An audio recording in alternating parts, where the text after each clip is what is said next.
பொருளும். அறிகுற அருகில். செப்பல் பேசுதல் வியத்தல் பாராட்டுதல்.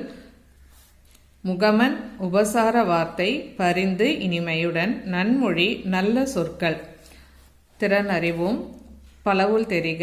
காசிகாண்டம் என்பது காசி நகரத்தின் வரலாற்றை பாடும் நூல். காசி நகரத்தை குறிக்கும் மறுபெயர். காசி நகரத்தின் பெருமையை பாடும் நூல். காசி நகருக்கு வழிபடுத்தும் நூல். விடை காசி நகரத்தின் பெருமையை பாடும் நூல். குருவினா.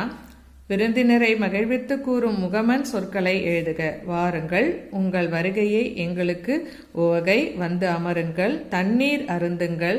வாருங்கள், நீங்கள் முன்னரே சொல்லியிருந்தால் உங்களை நகர பேருந்து நிலையத்தில் வந்து அழைத்து வந்திருப்பேனே. வாருங்கள், என்ன சாப்பிடுகிறீர்கள்? கொஞ்சம் ஓய்வெடுங்கள், உணவு தயாரானதும் அழைக்கிறேன்.